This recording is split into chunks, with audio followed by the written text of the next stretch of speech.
Welcome to solution classes friend. તો friend આજે છે 3 જાન્યુઆરી. તો 3 જાન્યુઆરી 2019 લગતા જેટલા પણ મહત્વના કરંટ અફેર્સ બનતા છે એ આજના વિડીયોમાં આવરી લઈશું. જે ફ્રેન્ડ્સ હાલ જ જોડાયા છે ચેનલને સબસ્ક્રાઇબ અચૂકથી કરી લે, જેથી તમને ડેલી, વીકલી અને મંથલી કરંટ અફેર્સ આપણી આ ચેનલ પરથી મળી જાય.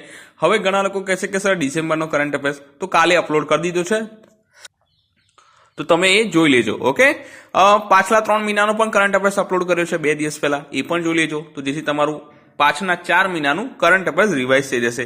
તો ફ્રેન્ડ્સ, હું અનએકેડમી પર પણ ભણાવું છું, તો તમે અનએકેડમીની લર્નિંગ એપ ડાઉનલોડ કરી ત્યાં અમિત શુક્લા સર્ચ કરી અને જીપીએસસી નો કોર્સ પસંદ કરી મને ફોલો કરી શકો છો. અનએકેડમી પર હાલમાં જ આપણે કોન્સ્ટેબલની જે એક્ઝામ છે એના માટે જીકે સિરીઝ ચાલુ કરી છે અને આમાં 25 વિડીયો અપલોડ કરી દીધા છે માત્ર કોન્સ્ટેબલ માટે. તો તમે તે તમામ વિડીયોનો લાભ લઈ શકો છો. ઓકે, જે તમારી કોન્સ્ટેબલની એક્ઝામ માટે ખૂબ જ ઉપયોગી રહેશે. તો ફ્રેન્ડ્સ, આજના પહેલા ક્વેશ્ચન પર આવીએ છીએ. તાજેતરમાં કયા ફિલ્મી કલાકારનું નિધન થયું? તો તાજેતરમાં કાદર ખાન, જેઓ ભારતીય ફિલ્મના દિગ્ગજ ફિલ્મી કલાકાર હતા, તેમનું નિધન થયું. ઓકે, તો ફ્રેન્ડ્સ, તમે અહીં પિકમાં દેખી શકો છો, આ છે કાદર ખાન, જેમનું હાલમાં જ નિધન થયું. તો ફિલ્મી કલાકાર કાદર ખાનનું નિધન થયું છે. કાદર ખાન એન્જિનિયરિંગના પ્રોફેસર હતા અને તેઓ સ્ક્રિપ્ટ રાઇટર પણ હતા. ઓકે, તેમણે 200 ફિલ્મો લખી હતી. કેટલી? 200 ફિલ્મો તેમણે લખી હતી અને 300 ફિલ્મમાં તેમણે એક્ટિંગ કરી હતી. તેમના ઘણા ડાયલોગ્સ માટે તેઓ ખૂબ જ જાણીતા છે. તેમના ડાયલોગ્સ, જે ડાયલોગ રાઇટિંગ છે તેના માટે તેઓ ખૂબ જ જાણીતા છે. જેમ કે તેમને અમિતાભ બચ્ચનની જે કુલી પિક્ચર છે, ત્યારબાદ અગ્નિપથ છે, તેમાં તેમણે પોતાના ડાયલોગ્સ આપ્યા હતા. તો આપણને એમના વિશે આ ખ્યાલ હોવો જોઈએ. કાદર ખાનને 9 વાર કોમેડી માટે ફિલ્મ ફેર એવોર્ડ મળ્યો હતો. આપણને ખબર છે કાદર ખાનની જે પિક્ચરમાં તેમનું જે કોમિક ટાઈમિંગ છે એ સૌથી એમનું જે સેન્સ ઓફ હ્યુમર છે એ સૌ કરતા અલગ દેખવા મળી જાય છે. ત્યારબાદ 31મી ડિસેમ્બરના રાતે તેમનું કેનેડામાં અવસાન થયું હતું. અને કાદર ખાનની જે પ્રથમ ફિલ્મ હતી કઈ હતી? ડાઘ હતી. તો આપણને આના વિશે ખ્યાલ હોવો જોઈએ જ્યારે કાદર ખાન વિશે સાંભળીએ. તો ફ્રેન્ડ્સ, હોપફુલ તમને મારું કામ સારું લાગતું હોય તો જો કામ સારું લાગતું હોય તો વિડીયોને લાઇક કરી શેર જરૂર કરતા રહેજો. ઓકે, નેક્સ્ટ ક્વેશ્ચનમાં જઈશું. એક્સિસ બેંકના એમડી અને સીઈઓ કોને નિયુક્ત કર્યા? તો એક્સિસ બેંકના એમડી અને સીઈઓ કોણ બન્યા છે? અમિતાભ ચૌધરી. આની ઘોષણા લગભગ જૂન સપ્ટેમ્બરમાં થઈ ગયેલી. ઓકે, હવે આમના વિશે વાત કરીએ, અમિતાભ ચૌધરી વિશે. તો ફ્રેન્ડ્સ, તમે પિકમાં દેખી શકો છો, આ છે અમિતાભ ચૌધરી. કોણ છે? આ છે અમિતાભ ચૌધરી, જેઓ એક્સિસ બેંકના એમડી અને સીઈઓ તરીકે નિયુક્ત કરવામાં આવ્યા છે. તો એક્સિસ બેંકના જે આના પહેલાના જે મેનેજિંગ ડિરેક્ટર હતા અને સીઈઓ હતા, કોણ હતા? શિખા શર્મા. તો તેમનો જે કાર્યકાળ છે 31 ડિસેમ્બરના રોજ ખતમ થતો હતો અને તેમની જગ્યા કોણ લેશે? અમિતાભ ચૌધરી. તો 1 જાન્યુઆરી 2019 થી અમિતાભ ચૌધરી બેંકના નવા મેનેજિંગ ડિરેક્ટર અને સીઈઓ રહેશે તેવી જાહેરાત કરવામાં આવી. એચડીએફસી સ્ટાન્ડર્ડ લાઈફ ઇન્સ્યોરન્સ કંપનીના તેઓ ભૂતપૂર્વ એમડી અને સીઈઓ હતા. કોણ? તો અમિતાભ ચૌધરી. અને ચૌધરી સપ્ટેમ્બરમાં 3 વર્ષ સુધી એક્સિસ બેંકના એમડી અને સીઈઓ તરીકે નામ અપાયું હતું. એટલે કે તેમની જે નિયુક્તિ હતી ક્યારે થયેલી? સપ્ટેમ્બરમાં, જે તમે પહેલા કીધું. તો તેઓ હવે 3 વર્ષ સુધી એક્સિસ બેંકના એમડી અને સીઈઓ તરીકે કાર્યરત રહેશે. તો યાદ રાખજો, તાજેતરમાં એક્સિસ બેંકના જે એમડી અને સીઈઓ છે કોણ બન્યા? અમિતાભ ચૌધરી. ત્યારબાદ નેક્સ્ટ ક્વેશ્ચન છે. તાજેતરમાં ગાફા, શું છે? ગાફા ટેક્સ કયા દેશે ઇન્ટ્રોડ્યુસ કર્યો? તો તાજેતરમાં જે ગાફા ટેક્સ છે, શું છે ક્વેશ્ચન? ગાફા ટેક્સ લખ્યું છે અહીં. તો કયા દેશે ઇન્ટ્રોડ્યુસ કર્યો છે? ફ્રાન્સ. હવે પહેલું તો આપણને ખબર હોવી જોઈએ આ ગાફા ટેક્સ છે શું. તો ફ્રેન્ડ્સ, અહીં તમે પિકમાં દેખી શકો છો, એક તરફ ગૂગલ છે, એક તરફ ફેસબુક છે, એક તરફ અમેઝોન છે અને એક તરફ એપલ છે. તો આ જે ગાફા ટેક્સ છે, તો આ જે 4 ઓનલાઈન સાઇટ્સ છે, મતલબ કે જે આ 4 ઓનલાઈન સાઇટ પરથી જે રેવન્યુ જનરેટ થાય છે એના પર આ ટેક્સ મૂકવામાં આવ્યો છે. કયા દેશ તરફથી? ફ્રાન્સ દેશ તરફથી. ઓકે, તો તમને ખ્યાલ આવી ગયો ગાફા માને શું? ગૂગલ, ફેસબુક, એમેઝોન અને એપલ. ઓકે, તો ફ્રાન્સના જે નાણામંત્રી છે કોણ છે? બ્રુનો લે માયરે જાહેરાત કરી કે ફ્રાન્સ 1 જાન્યુઆરીથી મોટા ઇન્ટરનેટ અને ટેકનોલોજી કંપનીઓ પર તેનો કર રજૂ કરશે. એટલે કે જે મોટા ઇન્ટરનેટ છે, જે મોટી વેબસાઇટ છે, જે મોટા ઇન્ટરનેટ બ્રાઉઝર્સ છે, એના પર આ શું કરશે? પોતાનો કર રજૂ કરશે, એટલે કે ટેક્સ મૂકશે. હવે ફ્રાન્સ ગૂગલ, એપલ, ફેસબુક અને એમેઝોન પછી નામના નવા અને કહેવાતા જીએફએ કર માટે દબાણ કરી રહ્યું છે. વૈશ્વિક ગોપનીયતા યુરોપમાં તેમના વિશાળ બિઝનેસ ઓપરેશન પર કરનો વાજબી હિસ્સો ચૂકવે છે. એટલે કે જે યુરોપમાં છે, આ જે એપ્લિકેશન્સ છે, જે ફેસબુક છે, ગૂગલ છે, એમેઝોન છે, એપલ છે, એ યુરોપિયન કન્ટ્રીમાં ખૂબ જ મોટા પાયામાં કર ચૂકવે છે. તો ફ્રાન્સમાં કેમ નહીં તેવું માનવું છે ફ્રાન્સ દેશનું. ઓકે, તો ફ્રાન્સના નાણામંત્રીએ આની જાહેરાત કરી છે કે ભાઈ ટૂંક સમયમાં તેઓ ગાફા કર છે, જે ગાફા ટેક્સ છે તે ઇન્ટ્રોડ્યુસ કરશે. ઓકે, તો આપણને આના વિશે ખ્યાલ હોવો જોઈએ. અહીં ફ્રાન્સની વાત થઈ છે, તો ફ્રાન્સ વિશે થોડું જાણી લઈએ. તો ઇમોન્યુઅલ મેક્રોન, શું નામ છે? ઇમોન્યુઅલ મેક્રોન. તેઓ ફ્રાન્સના રાષ્ટ્રપતિ છે. કોણ છે? ફ્રાન્સના રાષ્ટ્રપતિનું નામ યાદ રાખી લો, એક્ઝામમાં પૂછી લે છે. તો ઇમોન્યુઅલ મેક્રોન છે, તેઓ ફ્રાન્સના રાષ્ટ્રપતિ છે. તેઓ ફ્રાન્સના સૌથી યુવાન વયના પ્રેસિડેન્ટ છે. ઓકે, તો આપણને આના વિશે ખ્યાલ હોવો જોઈએ. અને ફ્રાન્સની જે રાજધાની છે શું છે? પેરિસ. તો આપણને આ ખબર હોવું જોઈએ. ત્યારબાદ છે મોસ્ટ ઇમ્પોર્ટન્ટ ક્વેશ્ચન, તાજેતરમાં કઈ 3 બેંકોને મર્જર માટે કેબિનેટે મંજૂરી કરી? તો તાજેતરમાં બીઓબી, દેના બેંક અને વિજયા બેંક. કઈ 3 બેંક છે? યાદ રાખો, બીઓબી, દેના બેંક અને વિજયા બેંક. આ 3 બેંકોને મર્જર માટે કેબિનેટે મંજૂર કરી. હવે તમે અહીં પીકમાં દેખી શકો છો, એક તરફ બેંક ઓફ બરોડા એનો લોગો દેખાઈ રહ્યો છે, એક તરફ દેના બેંક છે અને એક તરફ વિજયા બેંક છે. એમાં લખ્યું છે પાછું a friend you can bank upon. Okay, હવે આના વિશે ચર્ચા કરીએ. તો કેબિનેટ દ્વારા વિજયા બેંક અને દેના બેંકના બેંક ઓફ બરોડા સાથે મર્જર માટે મંજૂર કરવામાં આવ્યું. એટલે કે 3 બેંકનું વિલયકરણ કરી એક બેંક બની જશે. ઓકે, તો આપણને આના વિશે ખ્યાલ હોવો જોઈએ. હવે આ જોડાણ પછી બેંક ઓફ બરોડા ત્રીજા ક્રમની સૌથી મોટી જાહેર ક્ષેત્રની બેંક બનશે. કયા નંબરની? ત્રીજા ક્રમની સૌથી મોટી જાહેર ક્ષેત્રની બેંક બનશે. અને મર્જર 1 એપ્રિલથી અસરકારક રહેશે. એટલે કે આ જે મર્જર છે 1 એપ્રિલથી લાગુ થશે. હવે આ ભારતીય બેન્કિંગમાં પ્રથમ 3 માર્ગીય જોડાણ છે. એટલે કે પહેલી વખત એવું બની રહ્યું છે બેન્કિંગ સેક્ટરમાં કે જ્યારે 3 બેંકોનું જોડાણ થયું છે. અને બેંક ઓફ બરોડા દ્વારા વિજયા બેંક અને દેના બેંકના વિલયકરણ માટે શેર સ્વેપ રેશિયોને પણ અંતિમ સ્વરૂપ આપવામાં આવ્યું. એટલે કે જ્યારે શેર હોલ્ડર્સ છે એમના માટે પણ આ અંતિમ સ્વરૂપ આપવામાં આવ્યું. તો અમલીકરણ યોજના મુજબ વિજયા બેંકના શેર હોલ્ડરને પ્રત્યેક 1000 શેર્સ માટે જે બીઓબીના 402 ઇક્વિટી શેર મળશે. એટલે કે 1000 શેર્સ માટે બીઓબીના કેટલા મળશે? 402. અને દેના બેંકના કિસ્સામાં તેના શેર ધારકોને બીઓબીના દરેક 1000 શેર માટે 110 શેર મળશે. તો આપણને આના વિશે ખ્યાલ હોવો જોઈએ. તો તાજેતરમાં કઈ 3 બેંકોનું મર્જર માટે કેબિનેટે મંજૂરી આપી? તો બીઓબી, દેના બેંક અને વિજયા બેંક. અને બીઓબી આ સાથે ત્રીજા નંબરની દેશની જાહેર જે બેંક બની ગઈ છે. તો આપણને આના વિશે ખ્યાલ હોવો જોઈએ. ત્યારબાદ છે તાજેતરમાં કઈ યોજના દ્વારા દેશના 25 રાજ્યોમાં 100% વીજળીકૃત બન્યા? એટલે કે વીજળીવાળા બન્યા. તો સૌભાગ્ય યોજના અંતર્ગત. કઈ યોજના અંતર્ગત? સૌભાગ્ય યોજના અંતર્ગત દેશના 25 રાજ્યો 100% વીજળીવાળા બન્યા.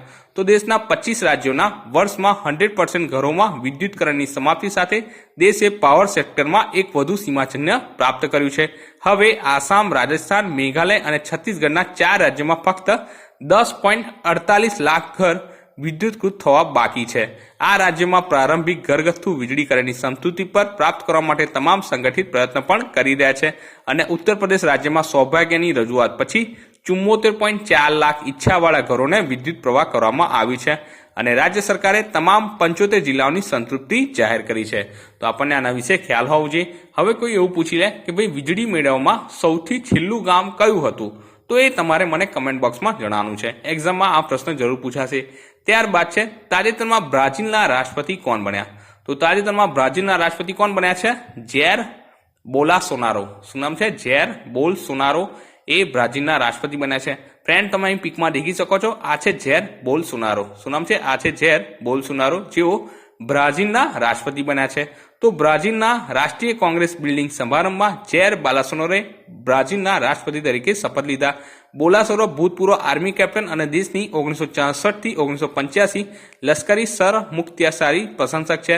63 વર્ષીય બોલ્સોનારો 7 ગાળાના ફ્રાન્સ કોંગ્રેસના સભ્ય છે. ઓકે, તો આપણને આના વિશે ખ્યાલ હોવો જોઈએ. ફ્રેન્ડ્સ, અહીં બ્રાઝિલની વાત થઈ છે તો બ્રાઝિલ વિશે થોડું જાણી લઈએ. બ્રાઝિલનું કેપિટલ છે બ્રાઝિલિયા. બ્રાઝિલની કરન્સી શું છે? તો બ્રાઝિલિયન રિયલ. અને બ્રાઝિલના નવા રાષ્ટ્રપતિ કોણ બન્યા? તો જેર બોલ્સોનારો. તો આપણને આમના વિશે ખ્યાલ હોવો જોઈએ. ત્યારબાદ આગળ વધશું. તાજેતરમાં આરબીઆઈએ કયા પેમેન્ટ બેંક પરથી પ્રતિબંધ હટાવ્યો? તો તાજેતરમાં પેટીએમ પેમેન્ટ બેંક પરથી. કયા પેમેન્ટ બેંક પરથી? તો પેટીએમ પેમેન્ટ બેંક પરથી પ્રતિબંધ હટાવ્યો. કોને? આરબીઆઈએ. તો ભારતીય રિઝર્વ બેંકે પેટીએમ પેમેન્ટ બેંકના પ્રતિબંધના આશરે 6 મહિના પછી તેના ગ્રાહકો માટે નવા ખાતાઓ ખોલવાની શરૂ કરવાની મંજૂરી આપી છે. આરબીઆઈ દ્વારા ઓડિટના પગલે પેટીએમ પેમેન્ટ બેંક પર જૂન 2018માં નવા ગ્રાહકોની નોંધણી બંધ કરી દીધી હતી, જેથી નવા ગ્રાહક ખરીદવાની જે પ્રક્રિયા છે તેમના ગ્રાહકોને કેવાયસી નિયમોના પાલનની પ્રક્રિયા અંગે ચોક્કસ નિરીક્ષણ કર્યા હતા.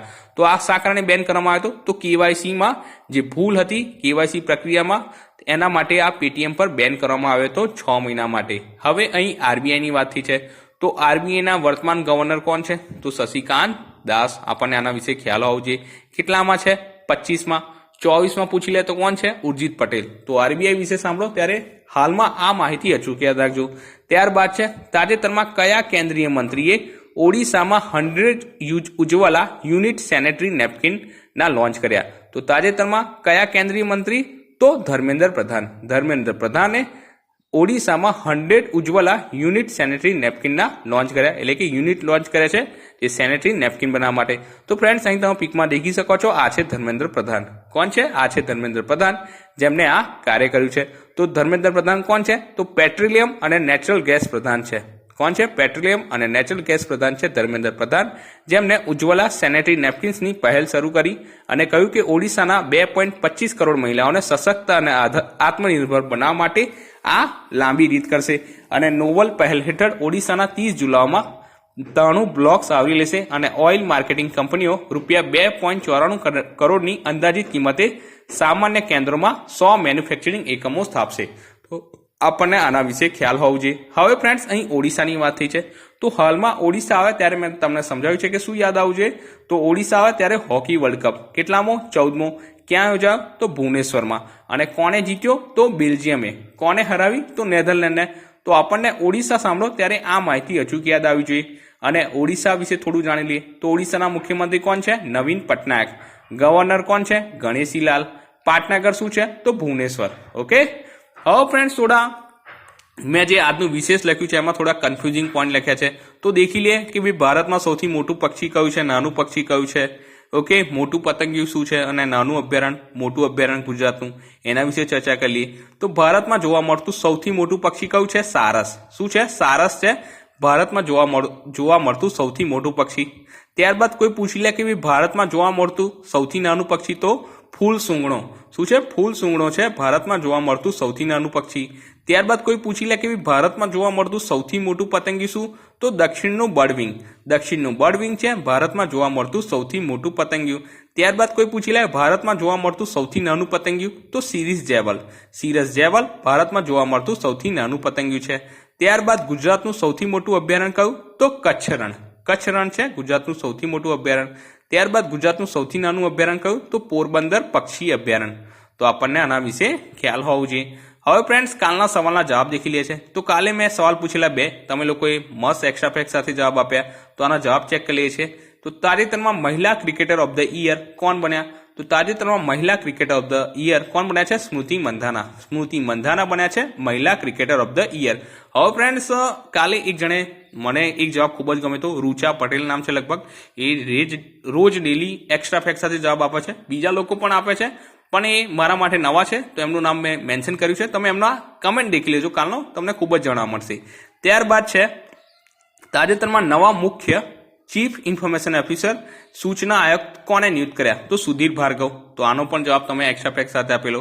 હવે આજના 2 સવાલ છે, હોપફુલ તમે પણ એક્સ્ટ્રા ફેક્ટ સાથે આપશો અને તમારું નામ પણ મેન્શન થશે.